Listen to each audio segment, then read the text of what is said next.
Welcome to episode 141, Shame, Parenting, and Mindfulness, Improving Awareness from Potty Training to Adulting, featuring LJ Lumpkin, licensed marriage and family therapist.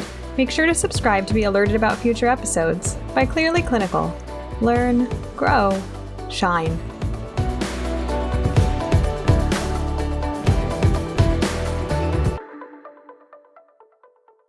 Hello to our listeners. My name is Beth Irias, and today I am delighted to be joined by LJ Lumpkin.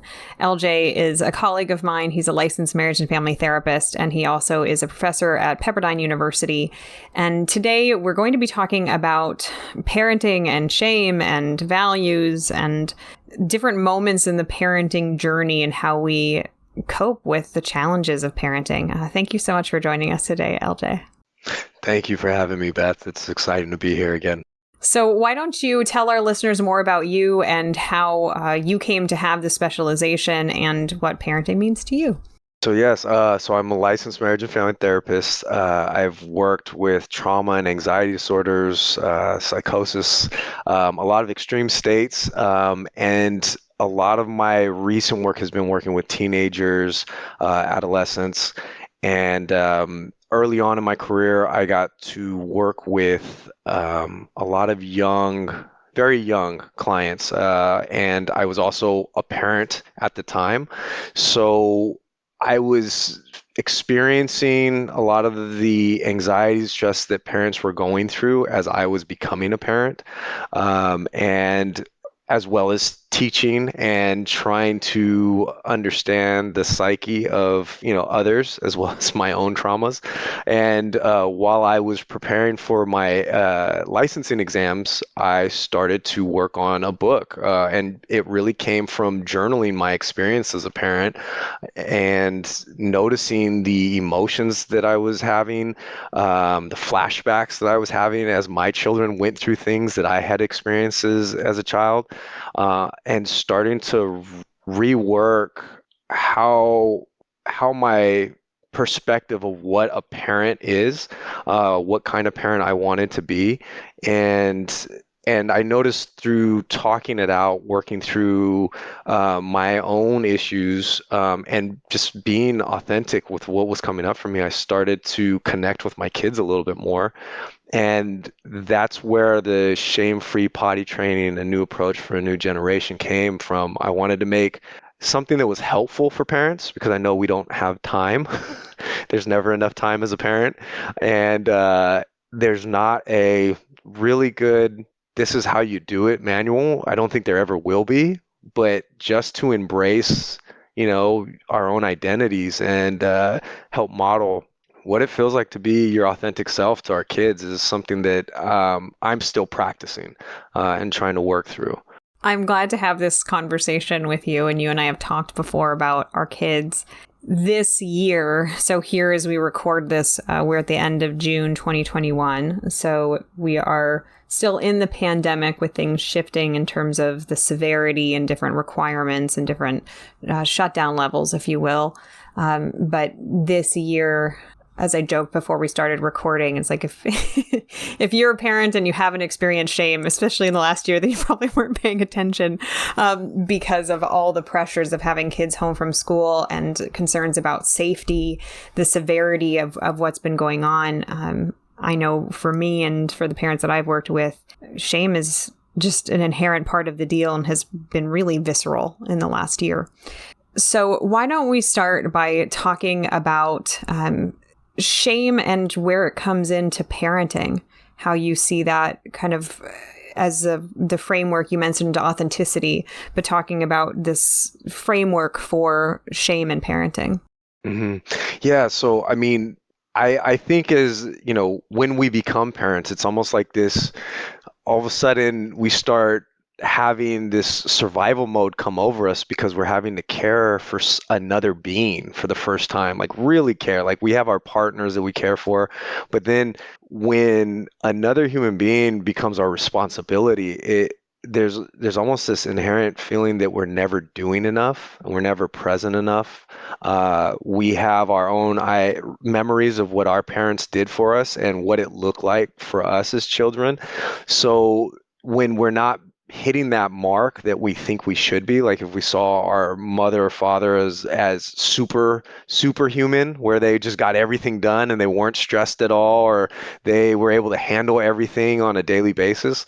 When we're first starting out, we already feel that shame from, the fear of, do I know how to do this? Will I be able to be good enough? And wanting things to be perfect.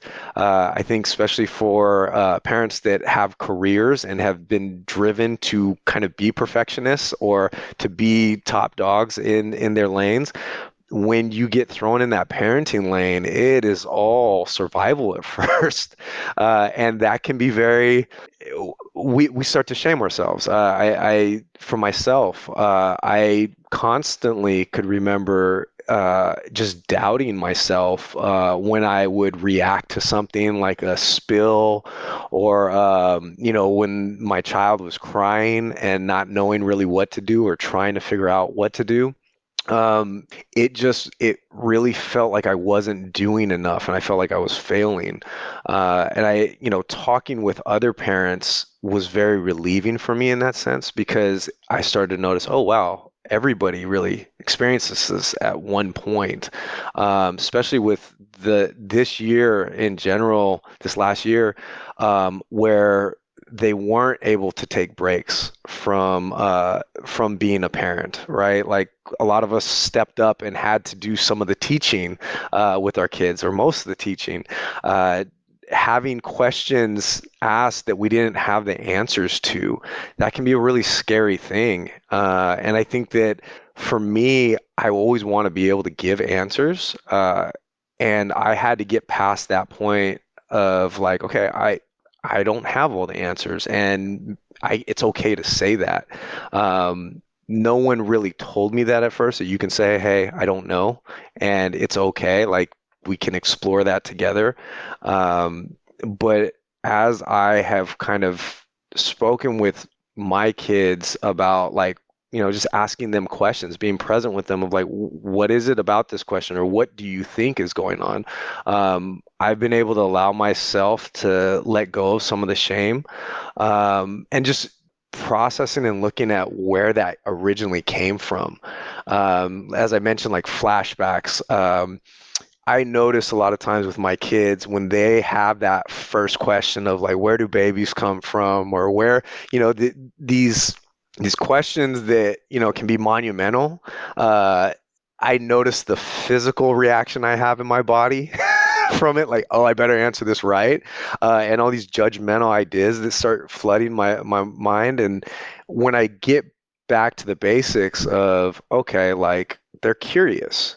And so let's explore the curiosity. Let's talk about what do I know at this point, as a parent, as an adult. Can I just be honest with you of what I know and not be reactive? See how you take the information.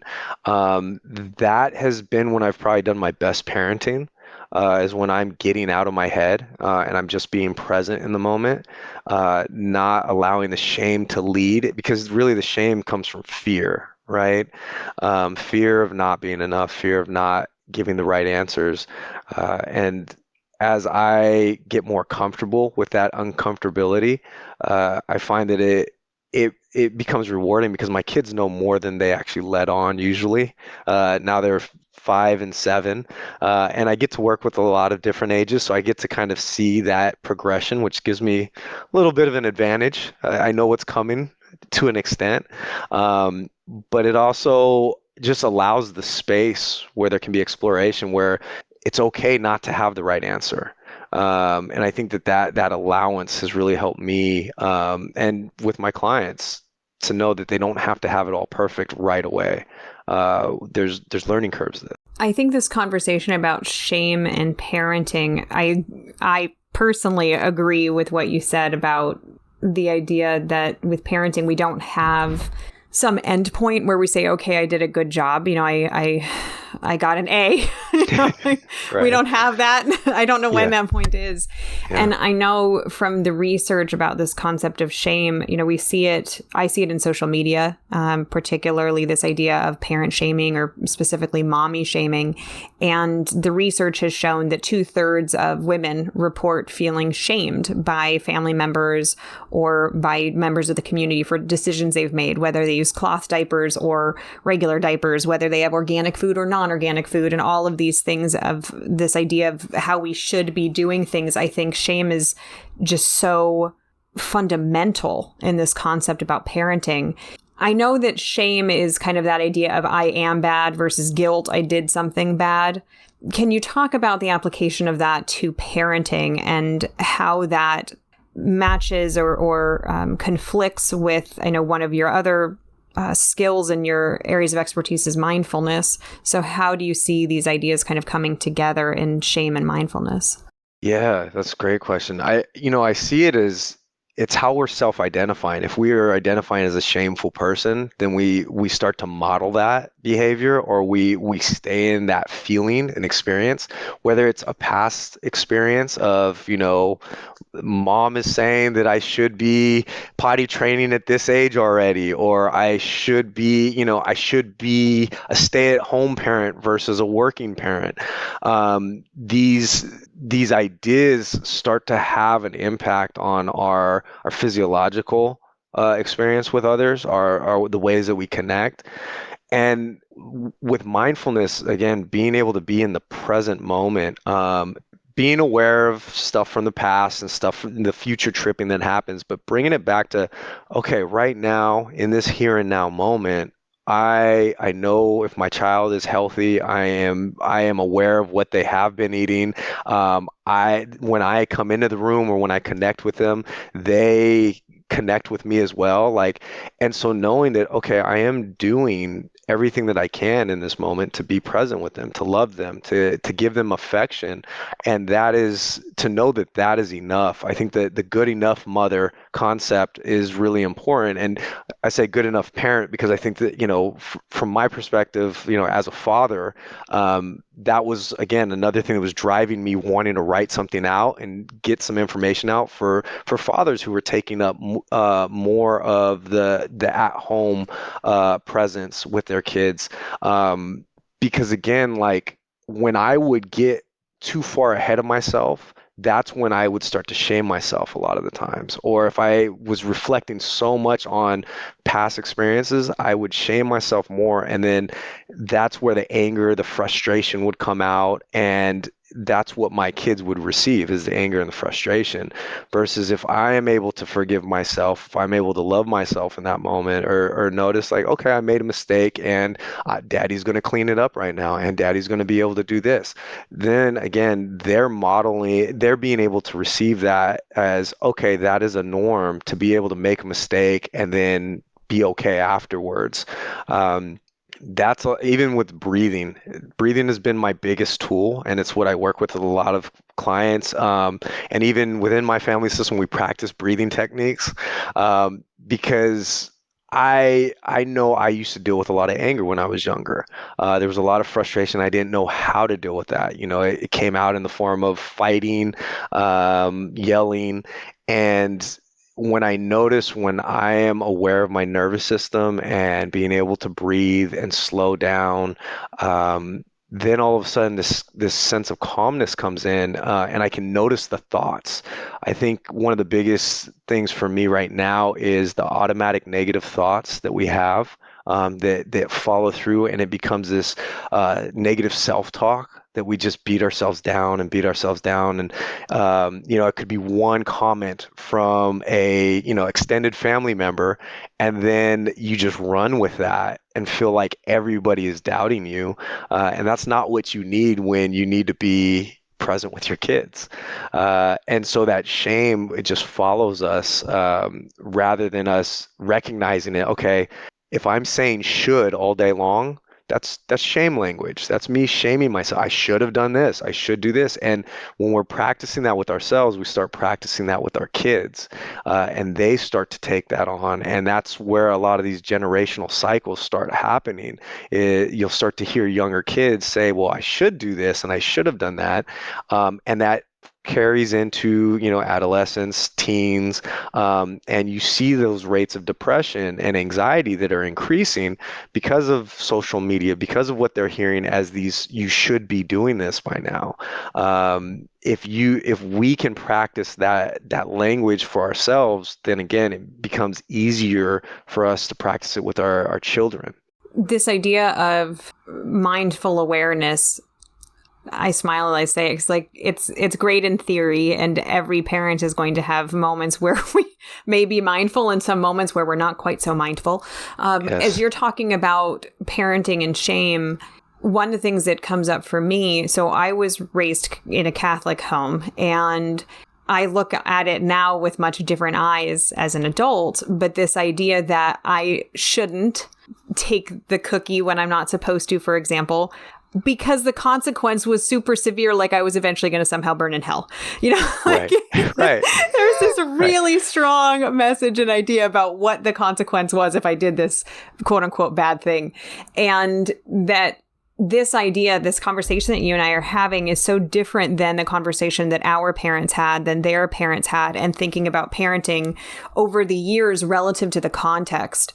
That right now we're pandemic parents, for example, so our context is very different. But looking at the context of, my parents talked about having drills to hide under their desks in case there was some kind of air raid. That's something I haven't experienced, but the pressure on the parents to explain that to a child, or keep going back through history, the context keeps changing. How do you see the generational component playing out in what we were conditioned with as children, and then what we are handing to our children? Yeah. I think right now one of the big things is that we had this we had to isolate, and so that feeling of isolation can cause that craziness in our mind. It feels like we're having to experience ourselves for the first time, where we don't have the avoidance, or we can, oh, it was this person. Like, we really had to experience ourselves now. And so I think that has driven a lot of self-healing work, in whatever modality, whether it's physical, spiritual, mental. And I think that is the route where hopefully we're going, where we can explain why we are doing something. We'll have more presence of mind to explain it versus just say, hey, just do this, just listen to me, and that's it. Because, in the grand scheme, when we think about our kids and becoming adults, we don't want them to just follow blindly anything, because that's where the fear comes in of, like, oh, you might join this cult, or you might just follow your friends into into doing something stupid. But if we're trying to raise strong, independent children that will become independent, adults who know how to fulfill themselves, know what they actually want for themselves, giving them the full understanding, or what we know it, like being able to talk through it, even in those uncomfortable situations. I think about, the conversations around sex and drugs. A lot of times those get ignored. And for any therapists out there, they know that we get to have those tough conversations with our clients a lot of times, because no one has really talked about it because of the shame around the language or being able to express that. I'm optimistic that at this point, where the majority of people have had to spend more time with their families, that there's a comfort level of just being 100 with your kids, being able to not come from this place of power, but empathizing with them as another human being who is trying to understand this world. If you I think Neil deGrasse Tyson talks about it as, like, every time you say no to a child, you're denying them a scientific breakthrough in a way. If you can look at them as scientists, they're just exploring this world. explaining and talking through it and allowing them to continue to develop that curiosity is going to lead to them being able to be in these situations where they're going to be able to problem solve versus just react or live their life according to I don't want to be punished or I don't want to step out of the lines.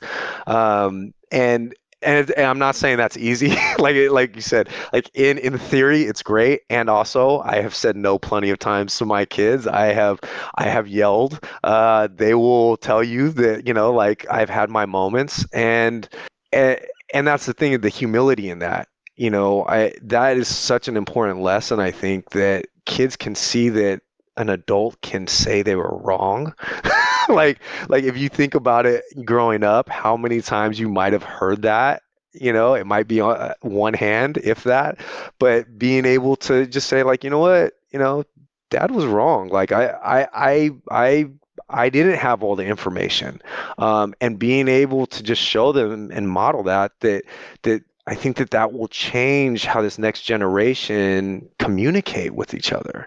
When we're talking about that idea of vulnerability, of humility, of a parent being able to acknowledge and model for their child, I made a mistake. I was really extreme when I said you couldn't do XYZ.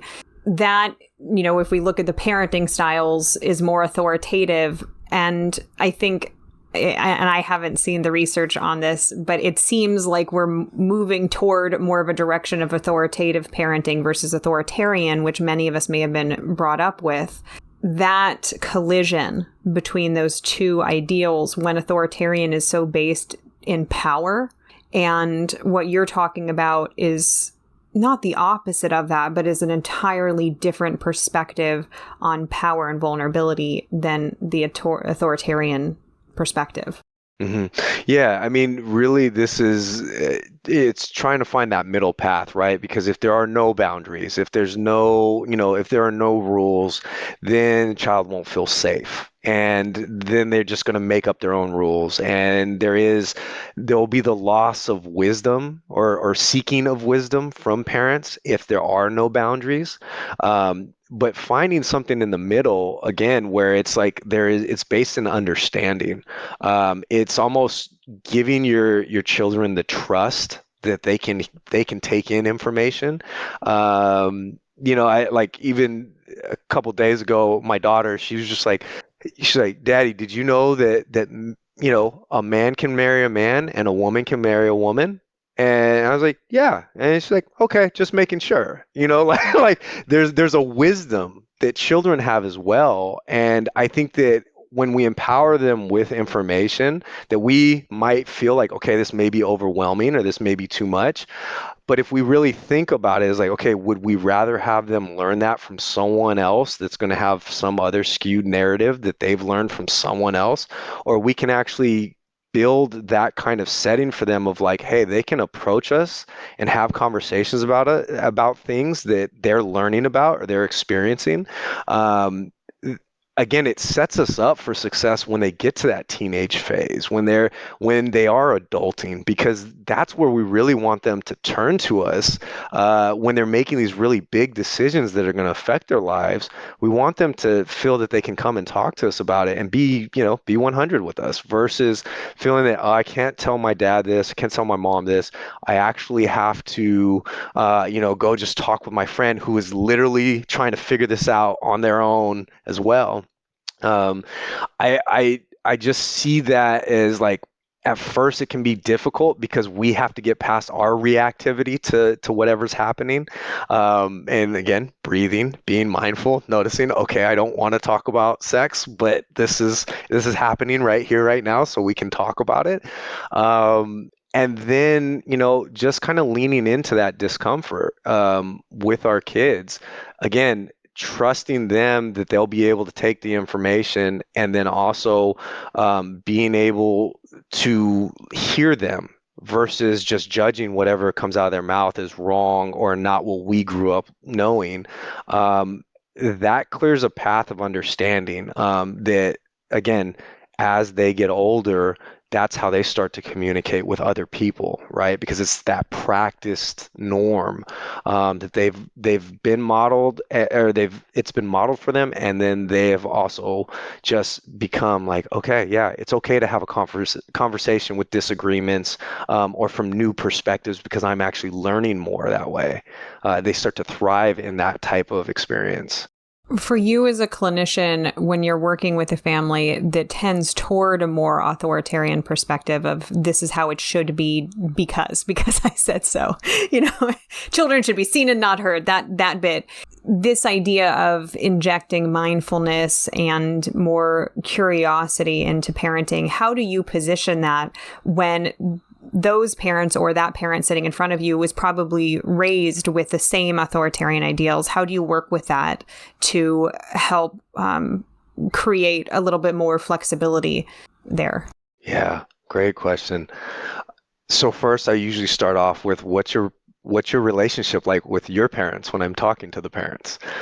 I ask, so are you close with your parents? How was it when you were a teenager? I really tried to help them connect back with what were you going through at that age. It's amazing how most people don't think about it until you ask them that question, and then when they start reflecting on it, they can connect with, oh, yeah, that anger that I felt, or oh, yeah, my dad kicked me out at this age, or then all of a sudden there's this empathetic connection to what their teenagers might be going through, and it doesn't feel like they have to be as defensive, because what I usually find is that the power piece is that they feel like they're going to lose control, or they're going to lose that ability to keep their kids safe, and then being able to explore what is the actual goal around some of these really hard boundaries that you're setting with with your child. And I might do this outside, depending on what the relationship is. If the child can be there, then yes. If I feel that the child's going to use it as ammo, like my therapist said this and you're supposed to do that, then it's like, okay, we're going to have a separate conversation.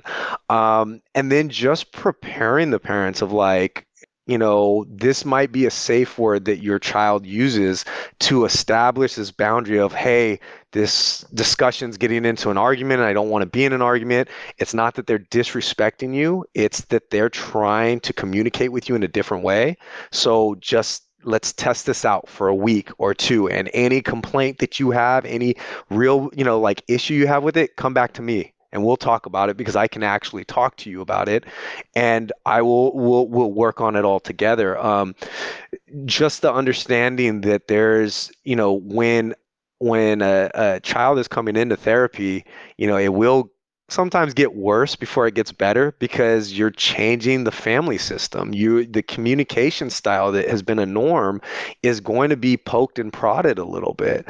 And getting the parents to get in that mindset of exploring is, where did I even come up with this idea that this norm or this rule is our code, right? And if they don't even know where it came from, empowering them to go and talk with their parents, find out, like, because they might find out, like, yeah, their parents had no idea how to get them in check because they were a crazy teen, like running around, doing things that they just didn't know how to do it. So they had to take that authoritative approach where it's just like, no, you will not be out of the house until, past 9. And so when they have that understanding that some of these rules came from a place of just not knowing, the parent might feel more empowered to create new norms within that family system that actually fit the temperament of the children. And once the child sees that, they feel more empowered to speak their truth, authenticity, what they're feeling, their emotions, because now they know that the parents are actually hearing it. And that's usually the disconnect that I see when I'm working with younger, clients, is that they assume that their parents already know how they feel. They already know that they're angry. They already know how hard it is in high school, when a lot of times it's like, hey, your parents didn't grow up with social media in high school. They don't know, they don't know that it doesn't turn off. Like they know now, but they were able to establish their own identity before Instagram, before YouTube. My son the other day was even saying to one of my friends, like, "Do you know that Daddy is older than YouTube?" You know, and it's we have to remember that now as parents, right? Is that they have so much information now, and there's a lot of misinformation. So we have to create that safe space for them to feel that they can come to us and talk about things and feel, be wrong, or, throw their ideas out there, and let us actually give some of our insight or our wisdom without it being a shaming way of, no, this is actually how it is, or this is really the truth, right? Like they have their own reality that they're living in, and we have to be able to meet them where they're at. One of the things you said that really stood out to me was the idea of working with the child's particular temperament and that concept of context. And I know for me as a parent with multiple kids, not that I ever feel like I'm like nailing it. Like we've talked about, I don't know what the parenting endpoint is where we get this magical report card. I don't know when that happens. Yeah. But with my first child, it's like I figured out, okay, this is what parenting is. And then with another child recognizing, no, that's what parenting is in relation to that kid and the context around that child and their temperament and our opportunities and our privilege and our shortcomings and whatever it is that's going on at the same time as well. And that, even for me with my second child, of that recognition of, oh, now there's this whole learning curve because I thought parenting was this, but that's actually parenting that child in that framework. And now it's this child in pandemic framework. My yes. kid doesn't know what people's mouths look like. And so right. that was interesting. When she as a toddler starts to see people's faces going, oh my goodness, everyone has mouths. Her context is very different in terms of social interaction than what my older child was exposed to. But so I'm glad you bring up that piece about temperament and context, because I think that's another source of shame. That this should be easier. I should be able to do this. I must be doing something wrong, because it's not as easy for those parents, or it's not as hard for those parents over there, or this worked for their child. Why isn't it working for mine? And that there's kind of this shame spiral that can circle right around those thoughts. Oh yeah. Like that was one of the pieces why there's a little bit of, vague language in the potty training book, because I wanted people to really adopt that as this has to fit your style and your temperament, your family system, what's going on. One child getting raised with grandparents in the house, and then another one, not having, other family members around as much. The different changes in how school goes and how in work environment. If one parent was primarily home for a few years and then all of a sudden they're working again.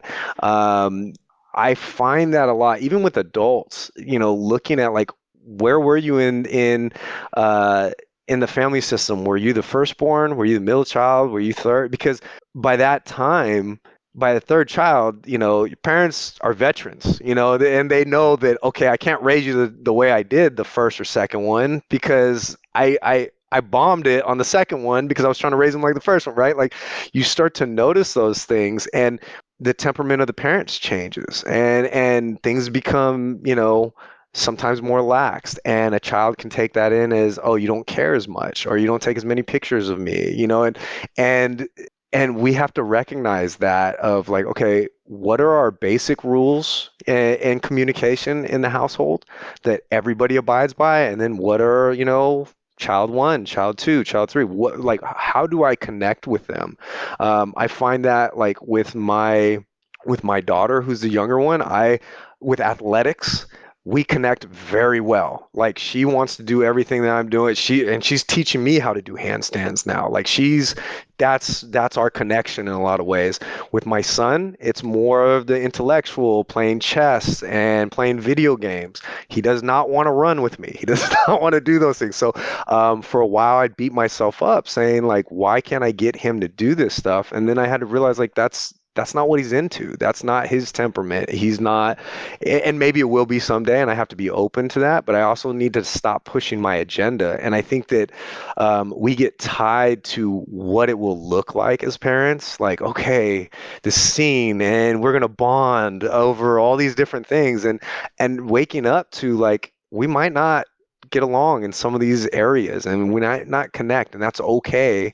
But find what they're interested in and be curious about it. Like go into that child's mindset or beginner's mind of like, what is it that you like about this thing? What is it that interests you so much about it?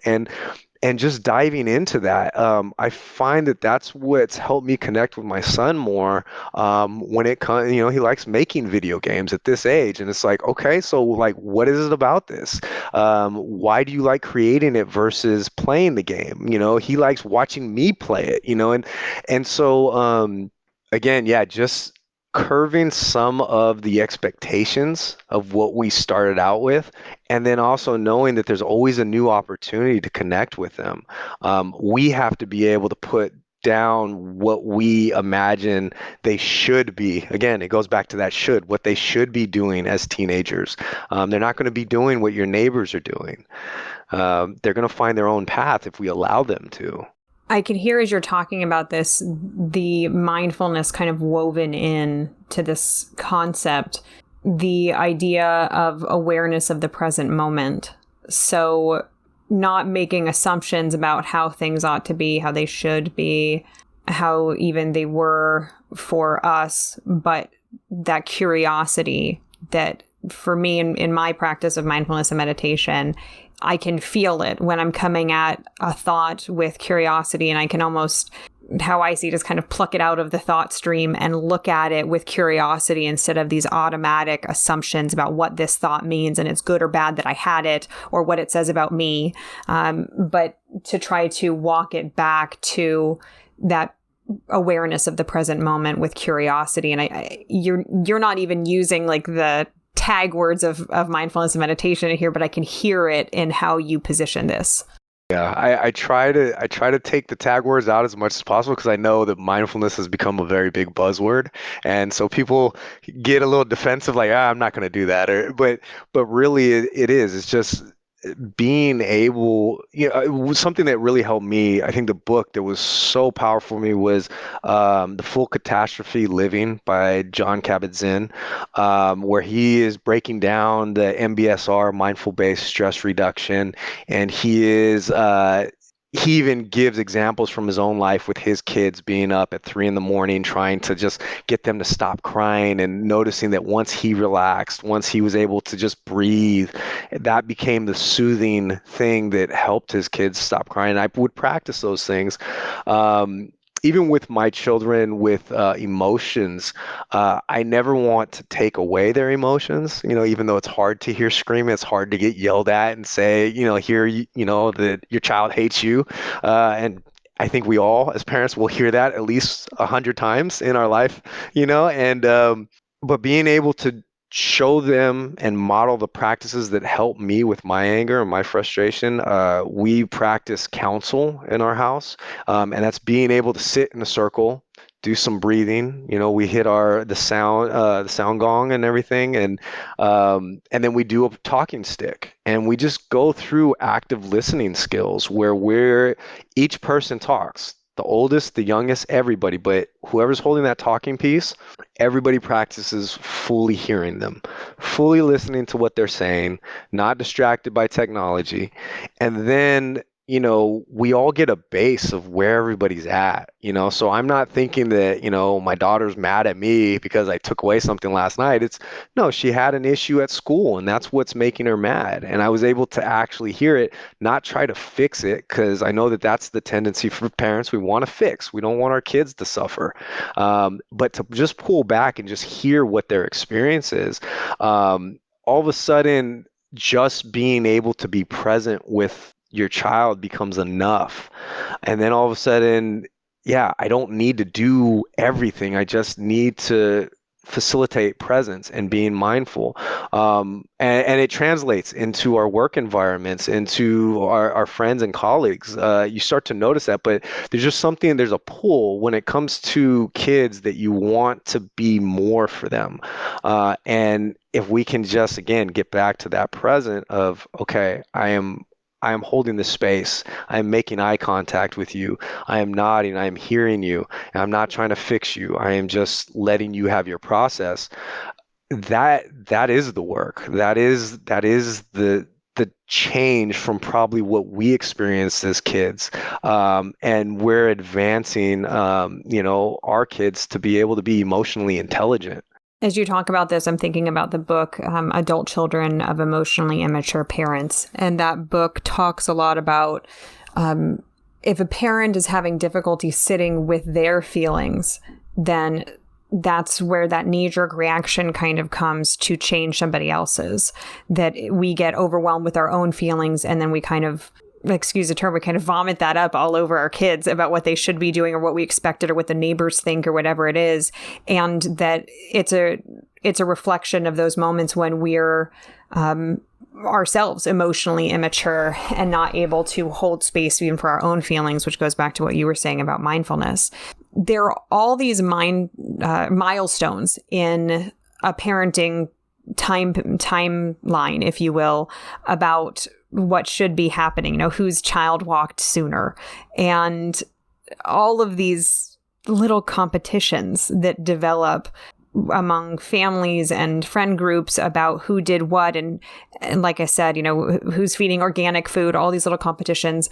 You chose a milestone of potty training, and that's what you focused on in your book. Can you talk about why you chose that particular moment in time as something that you wanted to give mindful eyes to?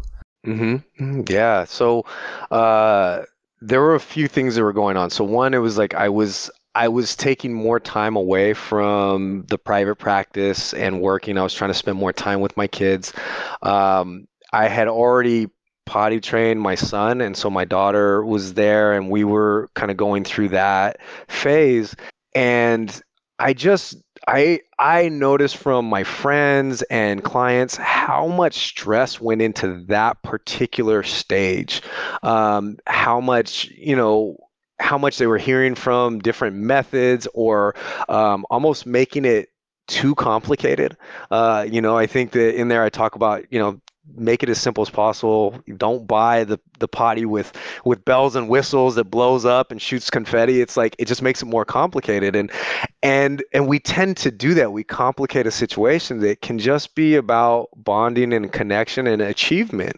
And that was my thinking, was that, okay, if we can combine that, there's this desired outcome that we want. We want them to be able to sit on the potty, go to the bathroom, and feel good about themselves, and it not to be where we traumatize them, like where it's just this hard fought thing.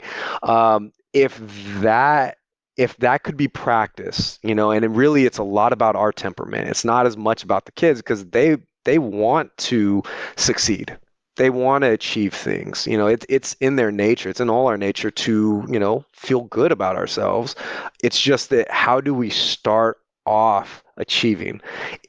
Do we achieve so we avoid shame, or is it that we achieve because it feels good? And so I just thought that if there could be some relief for parents in finding that, oh, okay, if I notice my temperament, if I'm mindful of how I react to things, and if I can give that information to them in a clear and healthy way, and I'm doing it based on what their temperament is, what their appropriate physiological stance, like when they're ready, rather than when I'm ready, or when I feel, oh, my friend said I need to do this.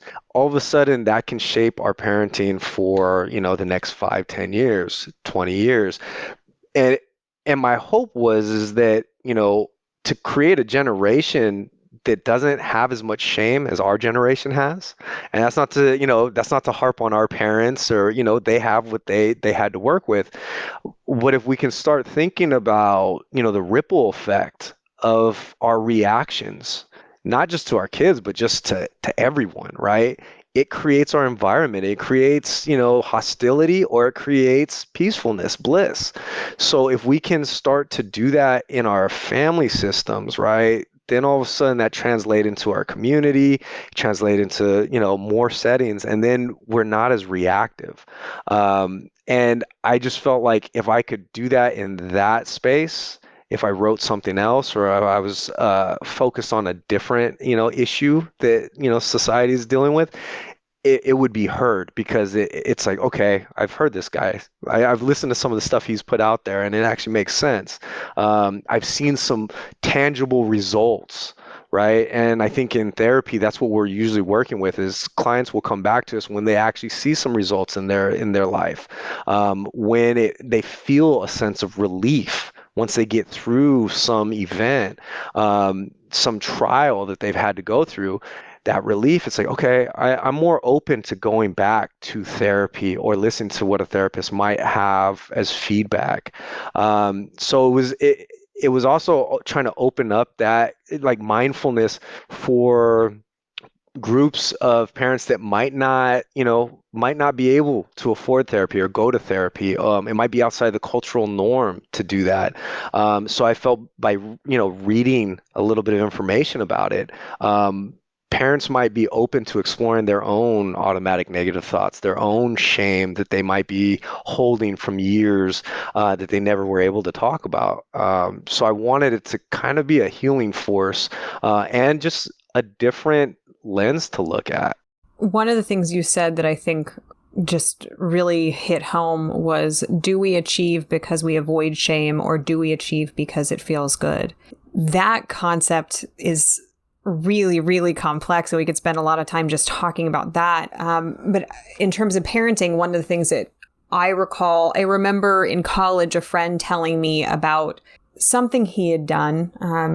It was something that had happened in high school, that he broke curfew, something like that. And in response, a parent took away any clothes that fit him, and he was forced to go to school the next day with like pants that were too short and like a shirt that had holes in it. And I remember my friend kind of laughing, but it like wasn't funny at all. And my response at the time, being in college, just hearing the story of like, look at that tool that was just used, of I'm going to publicly shame my child so that they have some explanation that they need to give, with a consequence that's completely unrelated to the behavior. That whole conversation about what a natural consequence is. Wearing pants that are too small has no relation to blowing curfew. And it was so apparent when he was talking about it, just the amount of shame. And it shaped, I remember asking him, did it shape your behavior? Did you break curfew again? And he's like, oh, no, absolutely not. And simultaneously, how could that use of power not affect the relationship between parent and child? Yeah. And it carries on, right? Because that relationship will be in intimate relationships as well. There will always be a power dynamic. And how do you establish power or safety or control in that relationship? It will be, it will probably be shame based, because if it worked, right? Like whenever we do something and it worked, that intervention becomes the practice tool, and it just becomes the only way to do things. I can remember that, getting all my CDs broken at a certain time when I broke a few rules, and all my music, that was my lifeblood at the time as a teenager, and I felt the punishment, and also it kind of created more of, okay, I'm gonna hide more things. I'm not gonna let my full self be shown all the time, and so that was a lot of my own shame work that I had to work through as an adult. Now, it's it's great when we can do that work for ourselves, when we can start, doing healing work as adults, but thinking about how much energy it takes to go through that gauntlet, and like if we could cut that in half, where where teenagers are already doing their work, or they don't even have to do work around shame. They understand what a natural consequence is. Like, okay, if I don't get my work done, I probably, I won't be able to go out because I didn't get all my work done. Like, I still need to finish doing that. I think that, kids, teenagers, preteens, that they're smart enough to get that if we can, again, allow them to. But we have to have a set of patience, which is frustrating because, like even with the potty, going back to potty training, it's interesting because it's like I see parents get so mad about that. Like, why don't you get this? Why haven't you got it? It's like, well, we've practiced doing that a long time. You think about when you first started potty training, it was complicated. There's a lot of things going on, but that's where they're at. And for almost every developmental phase, they're going through a lot. Like they're learning how to interact socially. They're learning, what are the rules in touch, in feel, in expressing emotions. And it changes every couple years based on, their friend group and, if they are with adults more, if they're with adults less. So this, and it's based in our language. We tend to just shame each other. And so like, that is the mindful thing is like, well, where is this coming from? Like, why do I feel the need to tell my friend that we're already advanced to this level when it comes to, swim class or when it comes to all these things? Am I bragging about my kid to fulfill my own, need for accomplishment, or is it that I'm actually really proud of what they're doing? And I think that for parents, we have to be mindful of that because as an athlete, a lot of my motivation for success was externally driven. I loved the crowd. I loved getting trophies. I loved to know I was better or faster than someone. And then when I was done being an athlete at 22, done competing, depression, anxiety, self-medicating, all those things came in that I had to work on. So it's not that we're preparing them for success. We're actually just avoiding the things that they're going to have to deal with, and then they have to deal with it at an extreme level versus, when they're younger to just become self-motivated. How simple to choose a concept like potty training, because as I think about that, it would be so easy. And it is so easy for a parent to slip into, well, do you want to be the only kid that goes to XYZ grade level or at that party that is still wearing pull-ups? And right there is just that shame. So looking at, let's use potty training as the milestone and this checkbox for development with acknowledgement that we're talking about neurotypical children that don't have other comorbid, co-occurring considerations. So with that said, what does mindfulness look like? Is it that initial process as a parent that we catch ourselves about to jump into, well, do you want to be the kid that blah, blah, blah? And that we just use shame as a motivational tool while also kind of putting our child out on an ice floe? So what does it really look like? That's a great question. For me, it's first checking in with our own motivations behind it. Like I said before, is just noticing, okay, what is driving this? Is this my shame coming up? And being able to ask yourself that. It might be journaling it. I know in the moment, you might have to just say, you know what, mommy, daddy, I needs to take a breathing moment. That's what I would label it. Because then, you're going to go breathe, notice what's coming up, where the frustration is. And then coming back, if you can articulate, what's going on or how why we're doing something, without saying you need to, you should, anything with an "ud" in it usually is on that shaming basis. And then, being able to ask, like, what is working, what is not working, what is helpful, what isn't helpful, because a lot of times kids will tell us if we allow them to tell us, like, hey, when you do this, it feels like like you being in the bathroom with me feels I can't do it. My tummy hurts, like they will say it in their own language. And I think that is a big piece of the communication, knowing that they're not going to communicate like we do. They will communicate with their eyes. They will communicate with their hands. They will do it out of, like you'll see them clench up. You'll see their body clench up, and being able to say, like, do a breath. So they see, okay, this is what I do to relax. And then again, the modeling. When we notice that we're getting angry or we start yelling or just that, being able to say it out loud. Okay, daddy is getting angry. Mommy's getting angry right now. And I am going to slow down because I am not angry at you. Being able to clarify where your frustration is coming from. Because kids, and not just kids, human beings, they run with assumptions.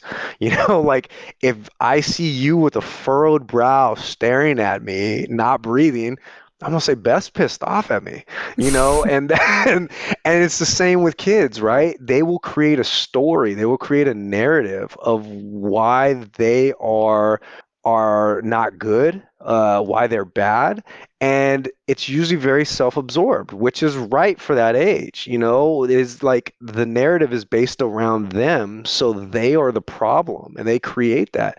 So being able to just notice, like, okay, I'm not breathing right now. I need to breathe, and I'm going to practice breathing right here, right now. And then also again, calling it out when you make a mistake. Just radical acceptance. It's a term that gets used and thrown around, but really accepting, like, hey, I make mistakes and I mess up. And once we do that, we can move forward. It's usually when we hold on to the mistake and the judgment and the shame, and then we just take it with us that we can't be in that present moment. As a parent, to give up the heavy-handed use of power, I think that can feel scary, because power can be used to control and to influence. And it's a way for us, when we feel out of control, to get back in control because we put somebody else in their place and get our kind of primary position back. Thinking about my own experience and also my experience in the last year of working with parents, but also talking with parents, whether that's clinical or personal, so intimately, the awareness of lack of control and power. And I think for many of us as parents, when there was just chaos on our doorstep for a myriad of reasons, all those reasons different for everybody, for every family, but that all the more that it's so tempting to go into power over as a parent, because we want to get control, because what we're seeing on the news makes us feel out of control. Yeah. And I think even having this conversation, I think there's this element of healing that's in there. And going back to where you started about this concept of self-acceptance, of self-love, of meeting ourselves where we're at, because all of these things are really normal and rational reactions to things being out of control. Spot on. I mean, I think that question of, like, yeah, what are you afraid of? Like, I just keep going back to that. When I notice myself out of control, I do ask myself on a regular basis, what are you afraid of? Where is the fear coming from? Because usually our anger is what's shown, especially for parents. Kids see us angry, and we know that anger is a secondary emotion. It comes from loss or fear, usually. So it's, okay, did we just lose their innocence or lose control, right?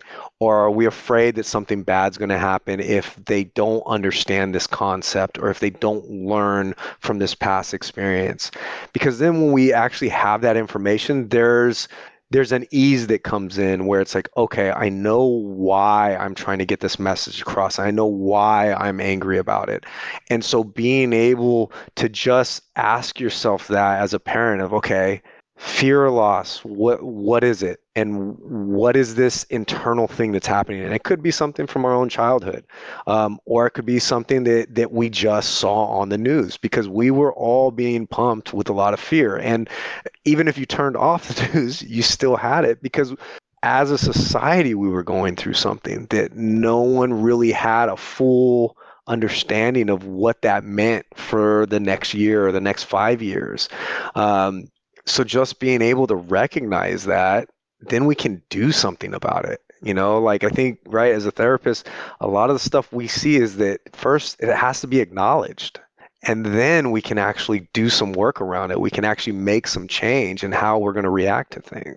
I really appreciate the simplicity of that idea of working with parents to ask themselves, what am I afraid of? One of my moments that I'll never forget, early on in the pandemic, having to take one of my children somewhere. I think it was to the doctor or something like that. And that was in the days where we were wiping down groceries with Clorox wipes, and no one had Clorox wipes. We didn't have toilet paper, and Right. all of these things. And Yeah. I remember the franticness I felt when I was having difficulty with my son, convincing him to wash his hands for the millionth time. And that I just felt this paralyzing fear because of how much unknown there was. And my own reflection of these moments in history that families have been experiencing over the ages in different contexts, where there's fear of, judgment by the proverbial Joneses, but then there's also true fear of loss of life, of, if my child rides their bike into the street, what can happen, and if we're not washing our hands and being careful during a pandemic, what can happen?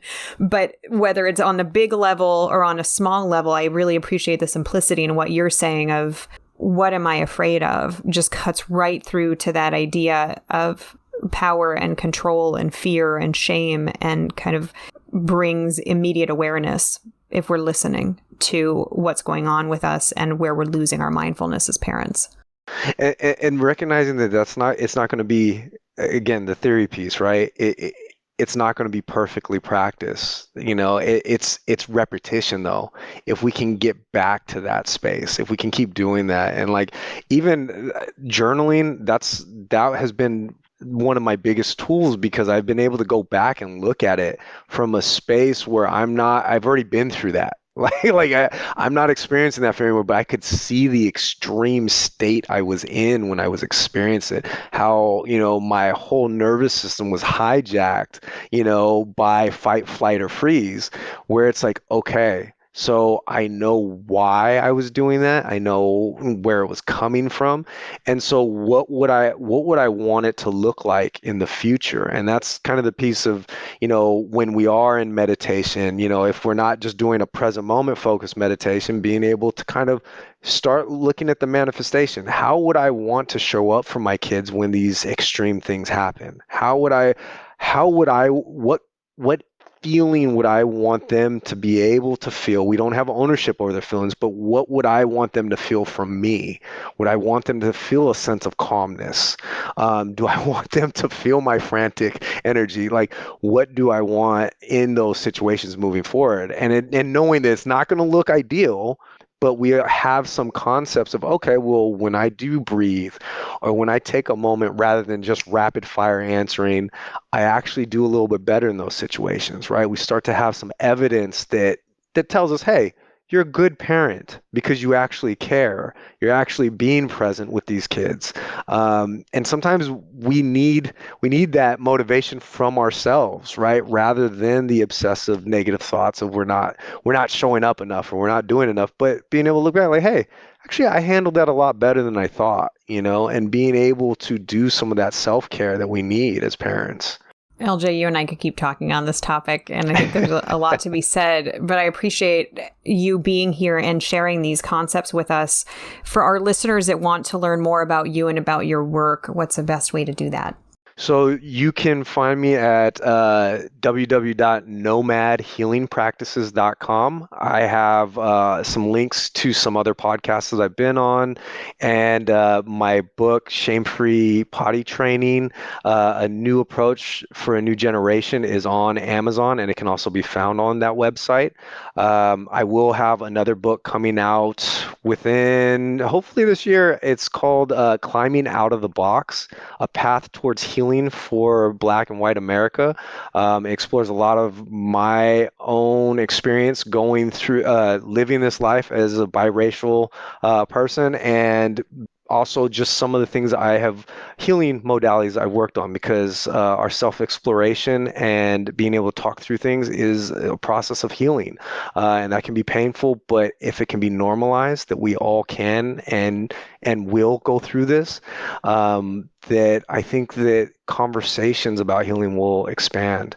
And also, you can find me on all social media platforms, Instagram, LJ underscore the underscore nomad, and LinkedIn as well, where every Monday I post a Mindful Monday 5-minute video of just different lenses you can look through to kind of help you through your week and stay present. Awesome. Always wonderful to talk with you, LJ. Thank you so much for joining me. Thank you, Beth. It's an honor to be here and always a pleasure to speak with you. You've just finished listening to another exclusive Continuing Ed podcast by Clearly Clinical. If you like what you just heard and you need Continuing Ed credits, please visit us at clearlyclinical.com to check out our 1-year membership, where you'll have access to our growing library of Continuing Ed podcast courses. Clearly Clinical, where our goal is to help you learn, grow, and shine.